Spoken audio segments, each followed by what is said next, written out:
Welcome to the debate. If you construct a skyscraper in the real world, you rely on a very strict, unforgiving set of physical laws. You have to calculate the load-bearing capacity of the steel, the sheer force of the wind, the constant invisible pull of gravity. Right.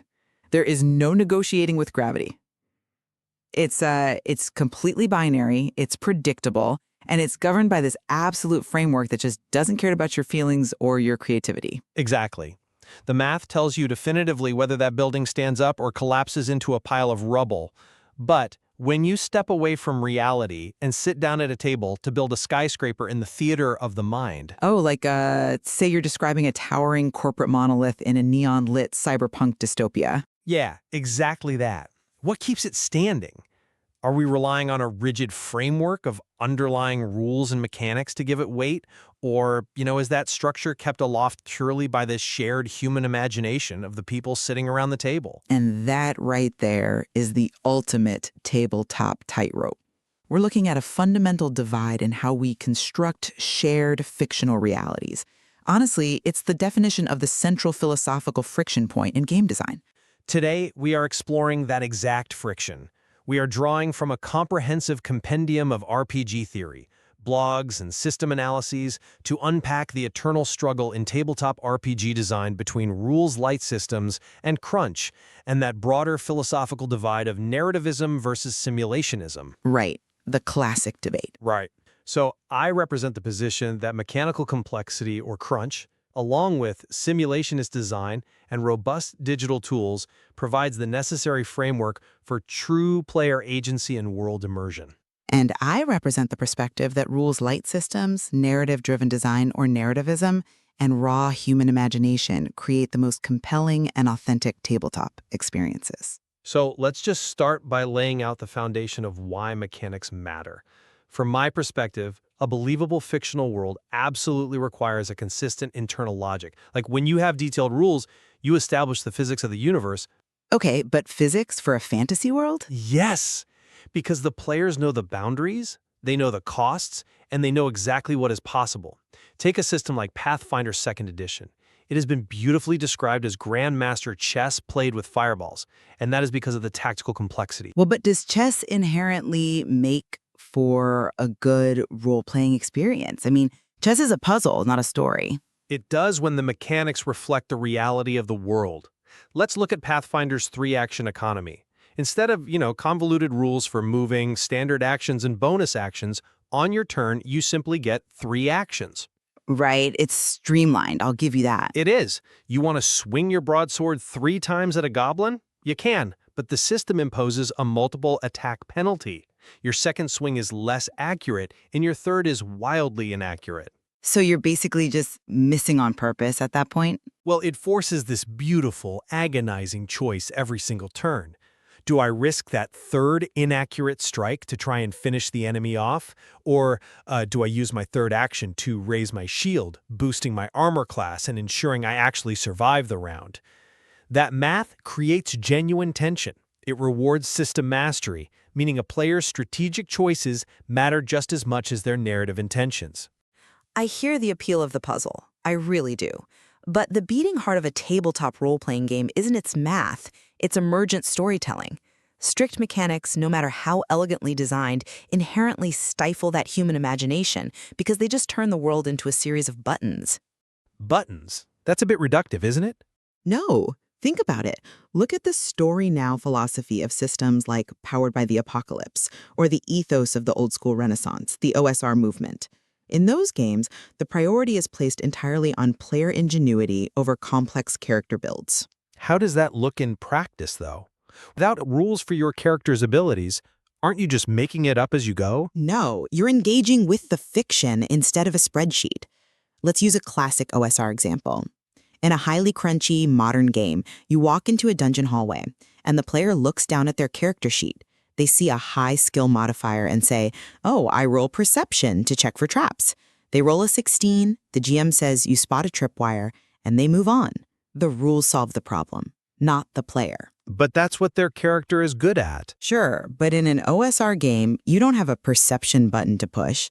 You have to tell the GM, I am taking my 10-foot pole and tapping the flagstones ahead of me, and I'm pouring a water skin on the floor to see if the water drains through any hidden trapdoors. You are describing your actions in the world. TTRPGs shouldn't try to be video games. A computer will always be better at simulation. The unique strength of the tabletop medium is its infinite flexibility. That flexibility is important, I won't deny that. But we need to connect this high-level philosophy to what actually happens at the table regarding player agency. To me, rules are the physics engine of the imagination. Without them, you are literally just playing pretend without stakes. Wait, playing pretend is literally what a role-playing game is? Yes, but pretend with consequences. Let's look at Cyberpunk Red. That game uses highly specific, brutal mechanics for cyberware risks and humanity loss. If you want to install pop-out mantis blades in your arms, you don't just narrate it. Right, you roll for it. You roll dice to see how much humanity you lose, which directly lowers your empathy stat. If it drops too low, you risk cyberpsychosis. You lose your character entirely. Those mechanics force players into meaningful, high-stakes decisions. You aren't just narrating your way out of a corporate firefight. The system demands that you weigh the physical cost of upgrading your body against the psychological cost of losing your soul. The rules generate the tension. But do the rules generate the tension, or do they simply dictate the behavior? When rules become that prescriptive, they stop enabling choices and start constraining them. I don't see how having clear stakes is a constraint. Well, think about adapting dense, systemic computer RPGs to the tabletop. Take a pure sandbox game like Kenshi, where there's no chosen one narrative and you're just trying to survive a brutal wasteland. Or Crusader Kings 3, with its incredibly dense dynastic politics and genetics tracking. If you try to adapt those to a tabletop, the biggest challenge is actually removing the automation. Right, because the math is way too heavy for humans to track. Exactly. But more importantly, because TTRPGs thrive specifically when players can interact creatively with a game master, not an algorithm. If you try to simulate every single variable of a medieval dynasty's taxation system or a post-apocalyptic hunger mechanic with rigid rules, you turn the players into mere operators of a machine. They stop thinking like kings or survivors, and they start thinking like accountants. They're just pushing coded buttons. I see why you think that, but let me give you a different perspective. A world without strict rules is like a mystery novel where the clues change based on the detective's mood. Think about it. That's a wild comparison. It's true. If the parameters of success and failure rely entirely on the game master's subjective interpretation in the moment, the player actually has less agency, not more. They cannot plan. They cannot apply tactical reasoning. I think players plan constantly in rules-like games. They just plan using real-world logic instead of rulebook logic. But the rulebook logic provides objectivity. If I'm playing Dungeons & Dragons 5e or Pathfinder, and my party encounters a towering fire giant, surviving that encounter feels profoundly earned. It's earned precisely because of the rigid structure of hit points, armor classes, spell slots, and the tactical grid. We outsmarted the system's physics. Or you just rolled really well. No, we positioned ourselves to get flanking bonuses, we managed our spell economy perfectly, and we won. If the GM just decides we win because we did something cinematic, it completely cheapens the victory. And frankly, the old argument against this level of crunch, that tracking the math bogs down the game and ruins pacing, is totally obsolete. Oh, I highly doubt the math issue is obsolete. I mean, I've sat through 2-hour combat encounters where exactly 3 things happened, narratively. But that's where modern tools change the landscape. Platforms like Justroll.it handle all the heavy administrative lifting now. They offer detailed, real-time character sheets that synchronize for all players. The platform automatically calculates the flanking bonuses, the condition modifiers, the multiple attack penalties. Players can enjoy the deep, rich simulation of a complex world without feeling like they are doing accounting. The structure validates the victory and the technology makes it seamless. I'm sorry, but I just don't buy that. Let me tell you why. That highly structured approach to combat, even if a digital platform is doing the math for you, often creates the exact opposite of narrative tension. It creates a slog. There's a widely discussed concept in game design called the 1 HP dragon theory, which perfectly articulates this flaw. The idea that a monster fights at 100% capacity until it drops to 0 hit points? Exactly. In traditional crunchy games, a boss fight frequently devolves into a boring mathematical war of attrition. Let's say the dragon has 500 hit points. By round 3, the party has locked down the tactical grid. The buffs are cast, and everyone knows they are going to win. The dragon is creatively and narratively dead, but mechanically it still has 300 hit points left, Well, sure, you still have to finish the fight. right? So you spend the next hour just chipping away at a mountain of hit points until the monster officially falls over. Where is the drama in subtracting numbers for an hour? Well, a desperate breath weapon attack at 10 hit points can still wipe a party. Rarely. Usually it's just a cleanup phase. Now, contrast that attrition with a system like Call of Cthulhu. In Call of Cthulhu, combat is heavily discouraged because it is violently lethal. If you get into a fistfight with a deep one, you are probably going to die. Success isn't measured in depleting a cosmic entity's health pool. It's measured in maintaining your sanity and surviving the horror. But Call of Cthulhu is still quite crunchy. You're rolling percentile dice against specific skill thresholds. Yes, but the focus of the mechanics is entirely different. The stakes are psychological. When you encounter an eldritch horror, you roll to see if your mind snaps. If you fail, you might lose a 10-sided die worth of sanity points on the spot and develop a permanent phobia of the dark. Right. The tension comes from the terrifying realization of human insignificance, from watching your character's mind slowly unravel. It doesn't come from calculating whether a fireball does 28 or 32 points of fire damage to a goblin. The narrative stakes matter far more than the math. I actually think you're proving my point here. How so? The math in Call of Cthulhu, the percentile dice, the rigid tracking of sanity points, the specific phobia tables, is exactly what grounds that psychological horror. The rules still provide the scaffolding. You feel the horror because you can look at your character sheet and see your sanity score dropping from 60 down to 45. The mechanic makes the invisible psychological damage tangible, which brings me back to the technological integration we see today. Oh boy, I knew we'd end up back at the digital tools. Because they fundamentally change what's possible at the table.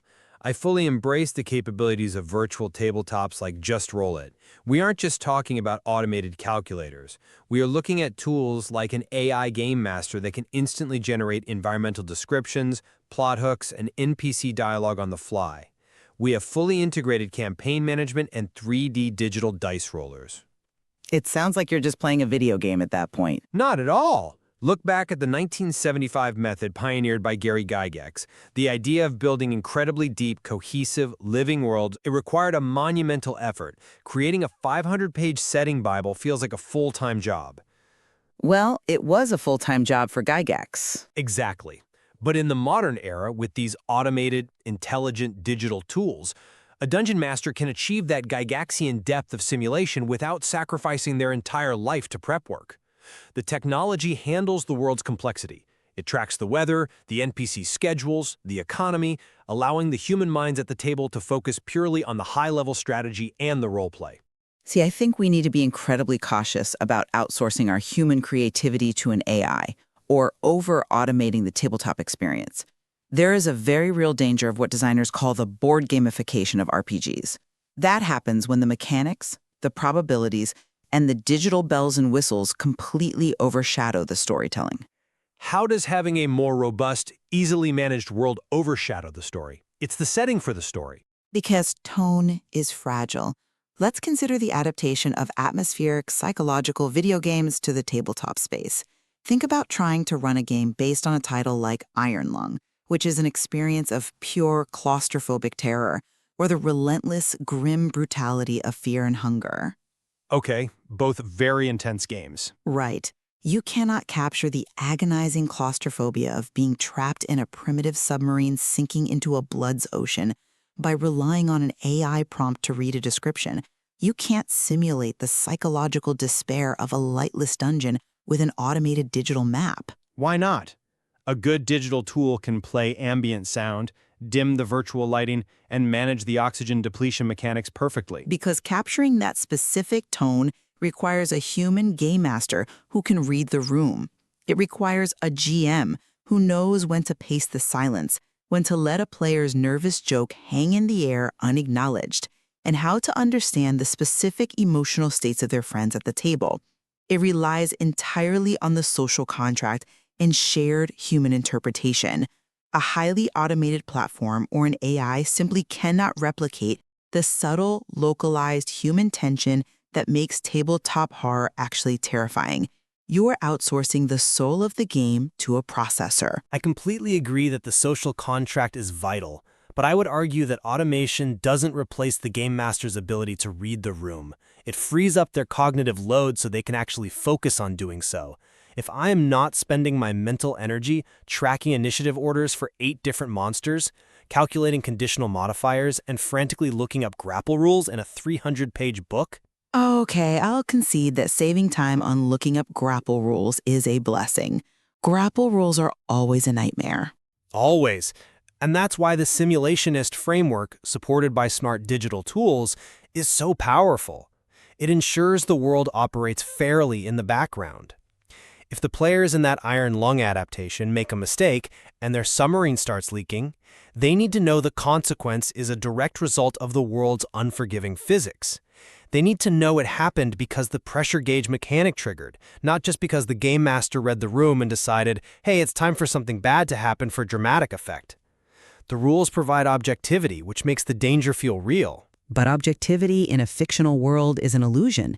You mentioned the mystery novel analogy earlier, that clues shouldn't change based on the detective's mood. But in a tabletop RPG, the clues are inherently tied to the character's actions and the collaborative narrative. Explain what you mean by that. How can a clue be tied to the narrative rather than the world? Let's look at the psychology of the dice in a Powered by the Apocalypse game. In D&D, a D20 roll is usually binary, pass or fail. You pick the lock or you don't. But in PBTA games, you roll 2 6-sided dice. A 10 or higher is a full success. A 6 or lower is a failure.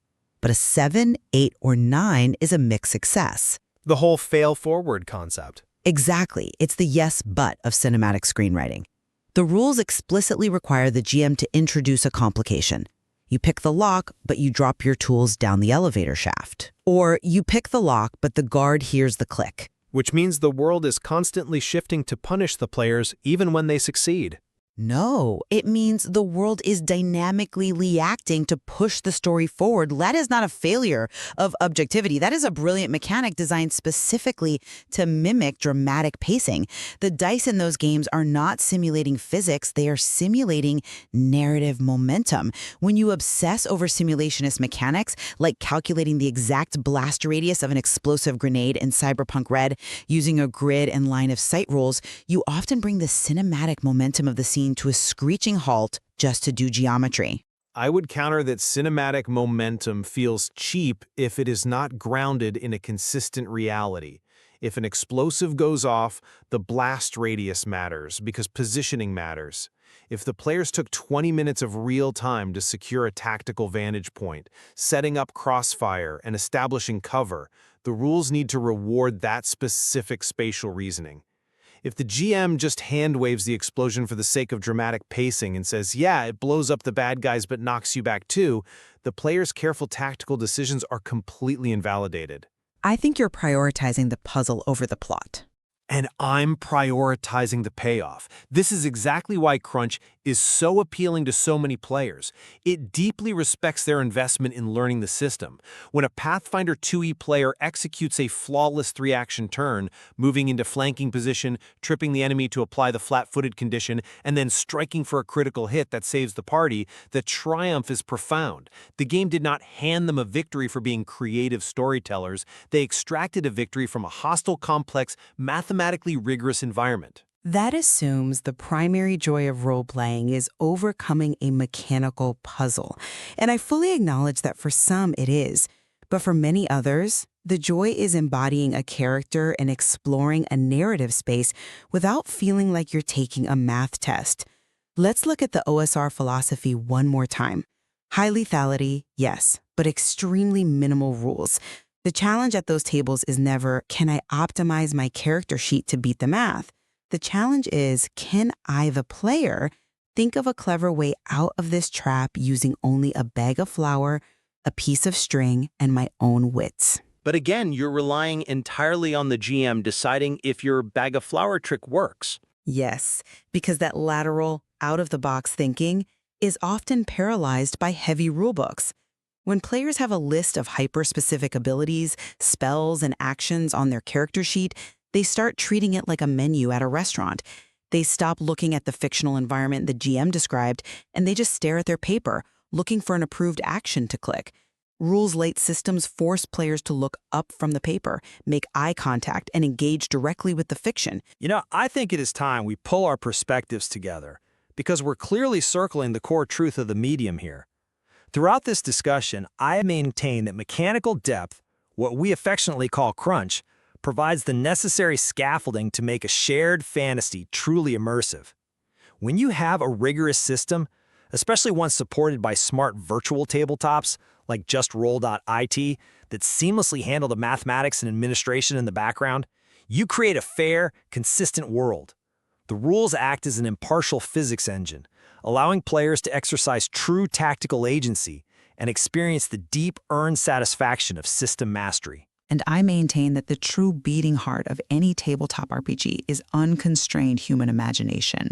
While rules absolutely have a place, heavy mechanical complexity often dictates behavior rather than enabling it. The narrative stakes, the psychological tension, whether you are dealing with a slow descent into cosmic horror in Call of Cthulhu or trying to survive a gritty dungeon in an OSR game, outshine any rulebook or automated digital system. The essence of the game is emergent storytelling, and that requires the kind of fluidity and flexibility that only human interpretation can provide. Yet, despite our very different approaches to the architecture of game design, it is clear there are major points of convergence here. Whether a group prefers the intense, grid-based tactical mastery of Pathfinder or the fluid, real-time narrative building of a Powered by the Apocalypse game, the ultimate goal remains exactly the same. We are all just striving for immersion. Absolutely. And I think we both recognize the absolute primacy of the social contract at the table. Whether the game is mediated by a dense 500-page rulebook with accompanying digital software, or it's played with a single sheet of paper and a couple of six-sided dice, it relies entirely on a shared agreement among the players. You have to cooperate, you have to respect the tone of the world, and you have to genuinely want to build a compelling experience together. No AI, no algorithm, and no perfectly balanced combat math can replicate that distinctly human collaboration. The value of analyzing these games through the lens of simulationism versus narrativism isn't about proving one method superior to the other. It is simply a diagnostic tool to help individual groups find their specific sweet spot. Some groups want a tactical war game, some want an improvised radio drama. Both are entirely valid ways to spend a Friday night, and there's a lot more to explore in the compendiums of RPG theory for anyone looking to dig deeper. Indeed. There are endless ways to play, and understanding the underlying philosophy of these systems simply gives you a better vocabulary to understand what makes your particular table thrive. If you know why you're rolling the dice, you can choose the right dice to roll. So we return to that skyscraper in the theater of the mind. Do you trust the rigid, mathematically proven steel of the rulebook to keep the floors from collapsing, or do you trust the collective, imaginative willpower of the builders to hold it up against the sky? The answer, it seems, depends entirely on who you invite to the construction site.